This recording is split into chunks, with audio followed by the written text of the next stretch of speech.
Happening now, the results are in and Republicans win big countywide. We're breaking down results of last night's election, plus the latest on a Jamestown area sting for drugs and crime and guns. Well, that snow has fallen last night as forecast, but we've still got a little bit more on the way. We'll talk about it next as the news at noon starts right now. Live and on demand, this is WNY News Now.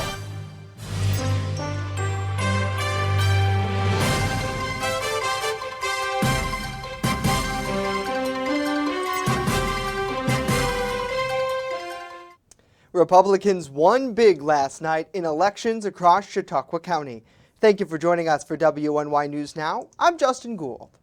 WNY News Now projects P.J. Wendell has won the race for Chautauqua County Executive.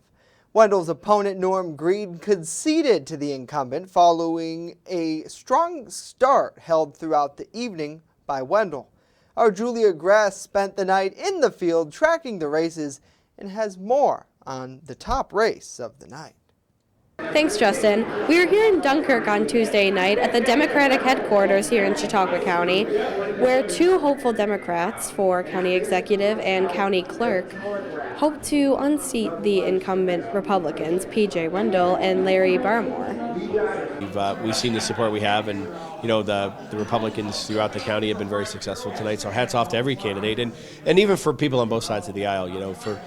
For anybody to get into public office right now, with the ways people can criticize you, whether it's Facebook or social media, it's a challenge. And everyone, I give everybody credit for stepping out and putting their values in front and taking the chance to run for an office. And it speaks volumes to the people.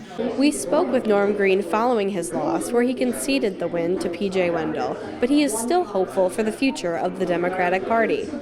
He deserves my congratulations. I'm proud of the volunteers that helped us with this election. I'm proud of the Democratic Party in Chautauqua County, and we will be back. Dunkirk's mayor also expressed his discontent at the losses for his party. So I want to let you know tonight that I leave here as your mayor disappointed with the outcome.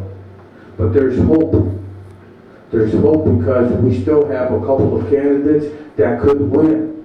Yeah. In Dunkirk, for WNY News Now, I'm Julia Gress. Julia, thank you. Wendell, with all 102 county districts in, has a 17,555 votes over Green's 5,516. Absentee ballots have yet to be tallied, but Wendell's victory is highly likely. And Chautauqua County Clerk Larry Barmore will serve a third term in office after easily defeating Fredonia Democratic challenger David Sally in last night's election. According to the Board of Elections, Barmore won by more than 10,300 votes, with the absentee ballots still pending. Our crew caught up with the victor. We got our message out to the people, and the people liked what we had to say, and they voted accordingly. We've done a good job in the county clerk's office over the last 8 years. We've saved taxpayers hundreds of thousands of dollars, so the different efficiencies we put into effect, and the taxpayers have showed tonight they appreciate that. Is there anything that you'd want to say to your rival? Well, I wish him luck. He's a very intelligent gentleman. He knows a lot about computers. He just doesn't know much about the county clerk's office. Now, Sally conceded during a Democratic event in Dunkirk. Well, the city of Jamestown took a decidedly Republican turn Tuesday evening as well. 3 at-large races went to the GOP, and 4 of the 6 ward seats also went red. Now, the Ward 3 race is still too close to call, with only 11 votes separating Democratic candidate Regina Brackman, 159, and Robert Reedy, 148. More than 2,500 absentee ballots were issued and could decide this race in the end. Arlie Kane spoke with Brackman as the results were released, who says she's looking forward to that absentee ballot count next week. I thank them for their support to get me this far, and I hope that I can continue serving the people. Now, in what looked like a possible shift in the city slate, Democrats held an early lead in that at-large race, but as more votes came in, Republicans swept the floor, with incumbent Kim Eklund winning the night. Wouldn't have expected I'd be here this long, but I've enjoyed what I do, and I'd like to think that I'm making a difference in this community. Now, Eklund won 2,100 votes, followed by Republican running mate and incumbent Jeffrey Russell with 1,900 and Republican Randall DeVersa 1,700. The three Democrats in the race, Ellen DeTanto, Christina Cardinelli, and Alyssa Porter, did fall short.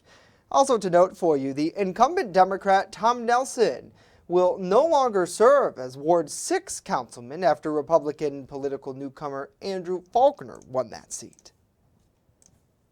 I want to, like I said, I want to be available. I want to be there for everybody if they have an issue. I want to try to help them with that. I want to maybe guide them to where they need to be if they've got an issue that I can't help them with, and just excited to see what we can do. Yeah, and certainly there was a lot of excitement last night. Joining us now are WNY News Now's Matt Hummel and Rory Polero. I had the pleasure of hanging out with you guys for several hours as we watched these results come in. First, I want to get your takeaways from the night. Well, I mean, I got to tell you what, Justin. I certainly did not expect what I saw here in the city of Jamestown. I mean, the Republicans took major control there of the council going into 2022. Now it's just really a matter of that Ward 3 race that you mentioned. But either way, Rory and Justin, we're going to see a shift in a little bit of a shift here in control anyways. My take on it is, first, I was very surprised how dominant the Republicans were all night. Dunkirk and Jamestown are normally, historically, Democratic havens, and they apparently aren't now. And I'm thinking, if I'm a Democrat and I'm getting ready to run next year, do I run? And if I do I start to run towards the middle a little more? Right. Because I don't know how much of this is a backlash in response to all the things that are going on, like mandates and so on. Right. But I think there sort of is, if you can get elected with the top of your ticket's coattails, I think you can also lose because of the top of your ticket's coattails. Right, it trickles down, and I know we talked about that all evening. Where here as a local news station, we don't cover too much on presidential and we definitely do cover state affairs, but when you look at things like President Biden's approval rating, especially in rural Western New York, and the fallout from former Governor Andrew Cuomo, it's got to have an impact here somewhere. Well, this will just show you how dominant across the county it was. I added up all the votes for the Republicans and the Democrats for all the county legislature and county clerk and county executive. Yeah. And the Republicans got 47,067 votes. The Democrats got 16,107, so they lost by like 30,000 votes. Right. Yeah, they lost by basically the city of Jamestown, population. Oh my goodness. Yeah, and again, voter turnout, and I haven't seen the updated numbers yet, but was forecast to be very low because we're coming off of a presidential election here at the local level. Still, though, for me, as a journalist, I still can't wrap my head around, these are the races that mean the most to so many people. So if they didn't get out to have their voices heard, they're going to have to, in many cases, wait another 4 years, or I suppose 2 years if you're looking at council races. Right. I used to have a fellow reporter who said the problem is the most important races that you can have an impact on are the least sexy races. Right. Everybody wants that Trump-Biden thing going on, and they want to be a part of that, either direction. But not too many people are going to sit down and talk about the actual local issues which you have a direct impact on. You can't call up President Biden and say, I really didn't like your policy on da-da-da. But you can grab your city council member or your county legislator and say, hey, what's going on with issue A? Exactly. And that's, I think, something we'll continue to monitor. With that race for I believe, Ward 3, yes. With Brackman and the Robert Reedy, Real quickly in our last couple moments here together, I wanted to get your guys' feel on that. Did you expect it to be that close? I frankly expected her to win that kind of easy, but that's just, again, throws us back to the Republican sweep. And that's nothing, against Mr. Reedy, of course. Because Ward 3 is historically a Democratic control. Yeah, control. I agree with you. I mean, they've had close races. I believe it was, 2013? No, excuse me, 15, where Vicki James, late Vicki James, had a very close race with Tamara Dickey. So, I mean, it can get close. I didn't expect that tonight. Do you think her not running again had an impact on this race? Because being the incumbent, nothing beats being an incumbent. Right. The best way to win is to have already won. So without an incumbent in that race, it was as though she was picking up the mantle. That could very well be. And another thing, too, real quickly, before we move on in the show, how about that Ward 5 situation? Yeah. I mean, I expected Grant Olson to get some votes. Grant Olson, of course, announced earlier this year that he would not be actively seeking re-election. And yet here we are. He wins, and by a pretty comfortable margin, too. Well, I had told you during the night, no offense to his opponent, right? But when you lose to a guy who's not running, it's kind of like losing to somebody who died after they got on the ballot. Right. How do you lose to someone who's not running? Do you think this was a public saying, no, we want you? That could be. That could very well be. So really, the Mayor Eddie Sundquist and the Republicans here in the city, they have a big decision coming up this January. It has to be a Republican, but who? Right. We'll figure that out. They'll figure that out. And it's not an at-large, so it has to be the 5th Ward. Correct. Republican. Correct. Exactly. So if you're a Republican in the 5th Ward, you probably want to get on the phone tomorrow and start calling Mr. Goltz and Mr. Sundquist and some people and drop your name a little bit. Right. And Brent Sheldon, too. Because you've already, all you have to do is get named. You've already won the campaign. Exactly. Right. Exactly. So we'll see what happens going forward, gentlemen. It's a pleasure as always. Thank you so much for joining me today to talk more about the election. Now, in addition to Republicans, which dominated the county executive and county clerk's races, they also swept through the county legislature races, too. The GOP grabbed 15 of 19 county legislature seats. County legislative races looked generally decided, not counting any absentee votes, which will be counted in a week's time. Now, Democratic incumbent for District 11 here in Jamestown fell to Dave Wilfong, who previously held that seat before an unsuccessful run for mayor in 2019. In District 12, Republican incumbent Elizabeth Rankin retained her seat against Democratic challenger Heather Fagan. Now, in an upset for the Democratic incumbent, Susan Parker bested legislator Christine Starks, who previously lost to Parker in the Democratic primary earlier this year. Starks was running in that working families line. And across the border now, the Republican candidate for the city of Warren mayor is the projected winner of last night's race.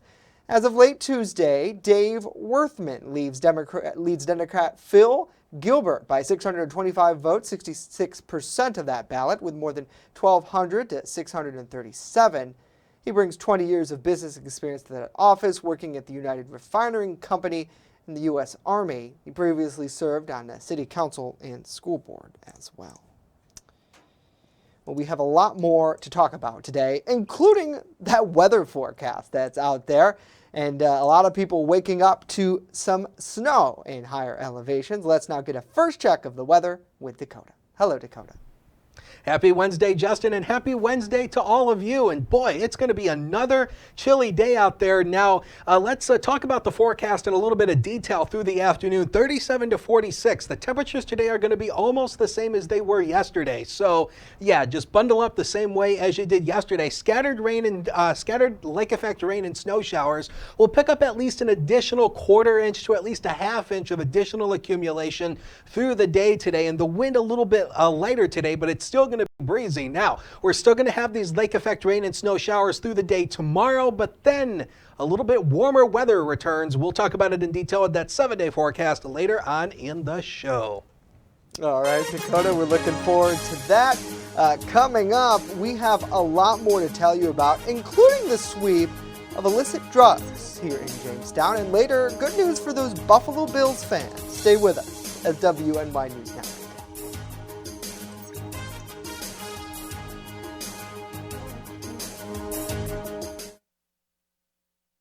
With coverage that matters, this is WNY News Now. Welcome to Honest John's Pizzeria, where you are the most important customer. Everything from freshly made subs to the best of pizza and wings, Honest John's has it all. And don't forget the ice cream! Order online today or check out our 2 great locations with buffets ready for every appetite. Don't I have the best job in the world?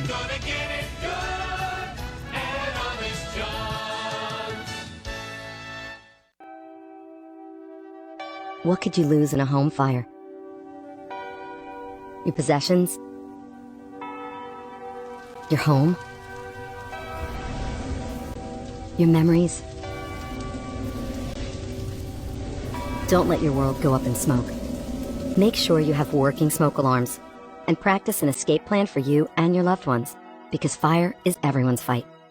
This message was brought to you by the Jamestown Fire Department and the Chautauqua Safety Village.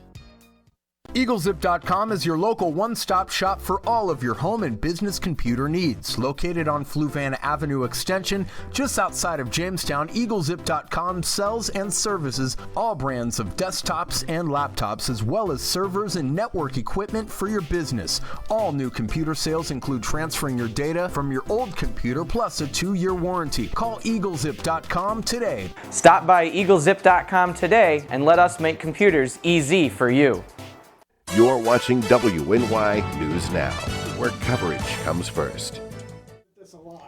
Police in Jamestown made 3 arrests this week in an effort to crack down on drugs and guns.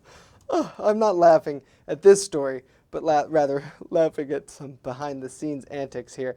Detectives with the Jamestown Metro Drug Task Force first raided a house on Windsor Street Monday afternoon, arresting 23-year-old Amber Eaton and 26-year-old James Eastham. Inside that apartment, officers allegedly recovered fentanyl, packaging materials, and loaded weapons. The duo is booked behind bars at the county jail on several drugs and weapons charges.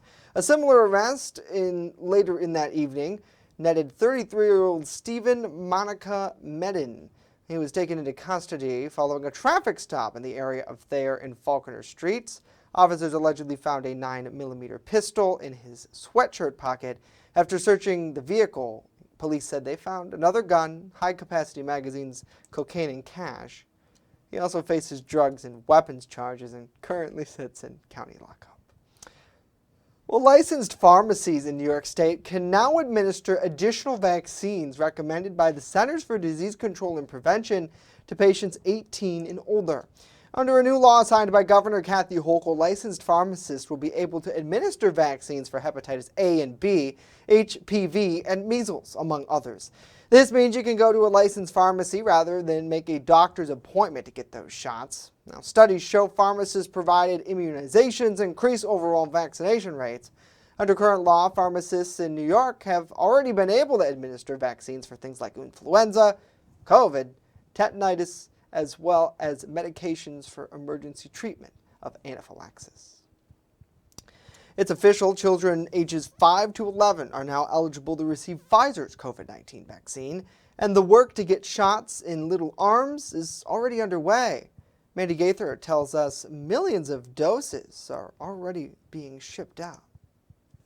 It's a moment many parents and pediatricians have been waiting for. It's very, very vital that children get vaccinated against COVID so that we can put this pandemic, fortunately, behind us. This COVID-19 vaccine, formulated for around 28 million U.S. kids ages 5 to 11, is already being shipped out. We began the process of moving 15 million doses from Pfizer's freezers and facilities to distribution centers. There, millions of doses are being packed with dry ice and tracking labels before they're loaded into small, specialized shipping containers. The FDA's emergency use authorization issued Friday for Pfizer's COVID-19 vaccine in younger children allowed that to happen. But even before the authorization, top U.S. health officials were preparing. We asked states, pharmacies, and community health centers to place their initial orders and submit their detailed distribution plans. The orange label indicates it's a dose for kids ages 5 to 11, only a third of what's given to those 12 and older. The doses are being placed in trucks and airplanes and sent to more than 20,000 locations. Over the next couple of days, several million doses will start arriving at local pediatricians and family doctors' offices, pharmacies, children's hospitals, community health centers, rural health clinics, and other locations. And the White House says more doses will be packed and delivered each day over the next week as more sites come online and the U.S. puts a focus on protecting younger children. I'm Mandy Gaither. Mandy, thank you. White House officials say the vaccination program for that age group will be fully up and running starting the week of November 8th. Officials say parents will be able to visit vaccines.gov to find a nearby clinic for their child to schedule an appointment. Well, a provision in the Build Back Better package recently drafted by the House of Representatives include a spot that could provide debt relief to local farmers here in Chautauqua County. Many farmers suffered major financial losses as a result of reduced demand and supply chain disruptions caused by the pandemic. U.S. Senator Kirsten Gillibrand says roughly 90% of New York State's Farm Service Agency direct loan borrowers will receive either full or partial debt relief under the legislation. Additionally, the current bill also includes provisions that say borrowers will still be eligible for additional USDA loans. All borrowers who do not fall under those categories will have their debt paid off in full if the debt is lower than $150,000 or otherwise will receive a payment of $150. So certainly a lot of money headed their way.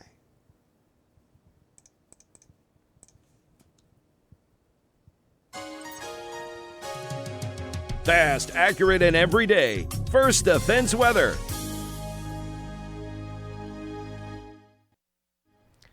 Well, it was a chilly day yesterday. The high for yesterday was only 37. Yes, believe it or not, we only managed 37 degrees yesterday, and just a little shifty through the record books kind of shows you how the record low maximum temperature, this is something we don't really talk about very often, but it's something we do mention a lot during the winter months, that the coldest high temperature observed throughout history for this day was yesterday was 32, set back in 1993. So we came close to record cold yesterday, but didn't break it. But it was still a chilly day yesterday, as of course you went out and voted yesterday. So here's the newest run of future scan, kind of showing you those lake effect rain and snow showers are still going to continue through the afternoon in pockets. And again, I think we'll pick up at least an additional 1/4 inch to maybe upwards of another 1/2 inch worth of at least of slushy or light snow accumulation across the hills. But then we're not going to really lose this lake connection for tomorrow, but the overall lake rain and snow showers are going to start to diminish in coverage as we go through the day on Thursday. But if you're not a fan of winter just yet, you're not ready to, kind of give up on it just yet, it does look like warmer air is going to start to move in. This is the 8 to 14 day temperature outlook from the Climate Prediction Center, showing, or they are favoring above average temperatures across much of the Northeast, or actually much of the continental 48 for that matter. So temperatures today, again, much like yesterday, some spots though, especially across the hills of Cat County, may ultimately stay in the upper 30s all day. Everybody else lower 40s with rain and snow showers continuing. Here's the forecast for tonight, 27 to 35. Lake effect rain snow showers continue. Another cold night, winds 5 to 15. Here's the planner for tomorrow. We start the day tomorrow at 29 with a few light rain and snow showers. We'll ultimately get up to at least 41, maybe 42 for the afternoon, but this is still below average. The next 7 days of your life are coming up on the screen, and we'll see 44 on Friday. The sun returns in good supply on Saturday and Sunday. Also on Sunday, as you turn the clocks back, you get 1 extra hour of sleep. Yay! And then it looks like we'll see at least a few more clouds returning for early next week with temperatures in the 50s. We'll take a break. Be right back.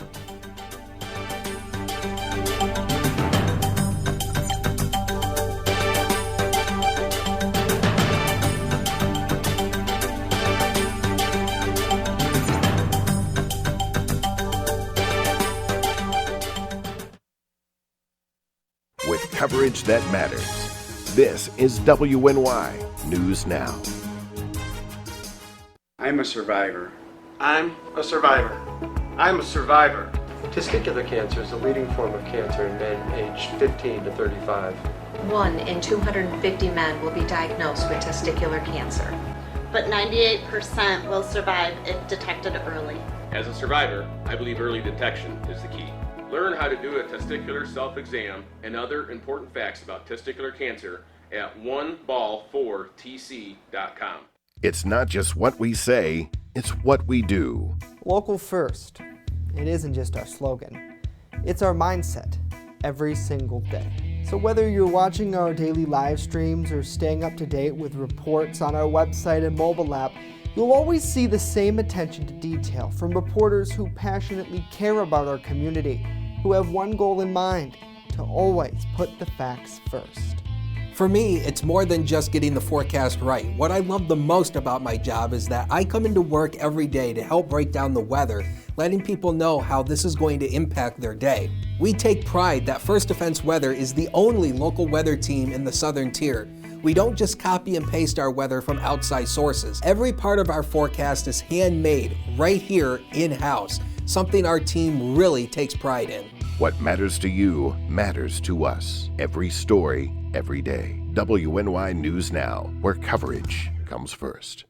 How prepared is your family if a hurricane shows up at your doorstep, or a flood, or a blizzard? You can't just turn away a natural disaster. That's why it's important to go to ready.gov/plan now. It has the tools and tips you need to make an emergency plan with your family. So if disaster comes knocking, let's go. You'll be ready to help keep your family safe. It's just a pizza. Yes! Make a plan today. You're watching WNY News Now, your source for breaking news. The Buffalo Bills' bid to land a new taxpayer-backed stadium has been narrowed to 2 sites, with renovating their existing facility essentially being ruled out as a cost-prohibitive method. A feasibility study financed by the state of New York was released yesterday, which backs the Bills' proposal to build a new 60,000-seat stadium either near their existing home or somewhere downtown. The study estimates that a new stadium at the team's proposed location, which is across the street from its current home in Orchard Park, would cost $1.3 billion. Building one downtown would, at a minimum, add $750 million because of the need to acquire land and make necessary infrastructure upgrades. The study did not recommend either preferred site. That decision will be left to the state, Erie County, and the Bills, which are in negotiations, which could resume pretty soon. Now, the key issue is how much money the state and county will be required to commit, with the Bills anticipating taxpayers will be asked to bear more than 50% of the cost. Let us know what you think about this and more in the comment section down below. It's quite the talker for sure, and a lot of people that I've noticed are arguing that Governor Kathy Hochul, a Western New York native and Bills fan, likely will be for this. But one thing, especially coming off of election night last night, had me thinking she's going to likely face a primary challenger from New York City come next year. So that, I think, might play a little politics in this Bills decision. We'll see going forward about how much money the state would want to commit. But for me, if I had to pick one as a Bills fan myself, maybe across the street is the best way, so you can still preserve some of that history of the old stadium. And that's a big question. What will happen to the old stadium? I suppose time will tell. Well, we thank you for joining us for WNY News Now today. That's going to do it for us. Of course, if you missed anything we talked about, head on over to WNYNewsNow.com and be sure to download our free mobile app where we'll keep you updated and with breaking news throughout the day here on our platform. Have a wonderful day.